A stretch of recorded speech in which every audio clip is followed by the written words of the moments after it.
भी आया था जब देवताओं के अजेय सेनापति भगवान कार्तिकेय और स्वयं महादेव भी एक खूंखार राक्षस को हरा नहीं पा रहे थे। ब्रह्मांड को उसके खौफनाक आतंक से बचाने के लिए साक्षात देवी पार्वती को एक मधुमक्खी का रूप लेना पड़ा था। आखिर कौन था वो राक्षस और इतना शक्तिशाली कैसे बना? कहानी शुरू होती है पाताल लोक के एक बेहद क्रूर दैत्य से, जिसका नाम था अरुणासुर। देवताओं से भयंकर ईर्ष्या करने वाला ये राक्षस देवलोक पर कब्जा करके पूरे ब्रह्मांड का राजा बनना चाहता था। इस असंभव ताकत को पाने के लिए उसने हिमालय में नदी के किनारे भगवान ब्रह्मा की ऐसी खौफनाक तपस्या की कि सालों तक बिना खाए पिए उसका शरीर सूख कर सिर्फ एक हड्डियों का ढांचा बन गया। जब उसकी तपस्या की आग से ब्रह्मा जी का आसन डोलने लगा तो उन्हें मजबूर होकर धरती पर आना ही पड़ा। अरुणासुर ने ब्रह्मा जी से अमर होने का वरदान मांगा, लेकिन जब उन्होंने मना कर दिया तो इस चालाक राक्षस ने एक ऐसा चक्रव्यूह रचा जिसने मौत को ही चकमा दे दिया। उसने वरदान मांगा, मुझे कोई देव,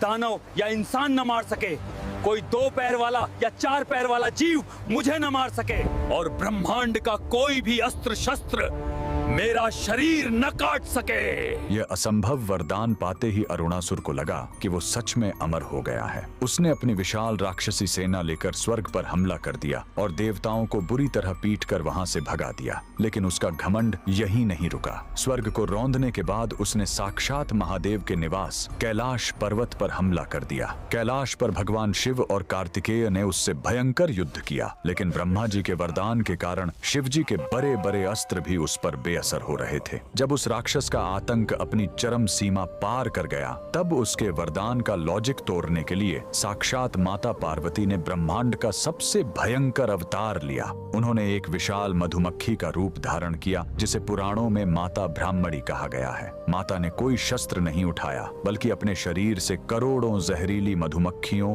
भंवरों और ततैयों को पैदा किया और उन सबको उस पापी राक्षस पर टूट पड़ने का आदेश दे दिया। चूंकि मधुमक्खी के 6 पैर होते हैं, इसलिए ब्रह्मा जी का 2 या 4 पैर वाला वरदान टूट गया। उन करोड़ों भंवरों ने एक साथ उस अमर राक्षस पर हमला कर दिया और बिना किसी अस्त्र के सिर्फ अपने डंक से उसके शरीर को तब तक नोच नोच कर खाया जब तक वो घमंडी राक्षस एक कंकाल में तब्दील होकर हमेशा के लिए खाक नहीं हो गया। अगर आप भी माता आदिशक्ति के अद्भुत ब्राह्मणी रूप की शक्ति को मानते हैं तो कमेंट में पूरी ताकत से लिखें, जय माता दी।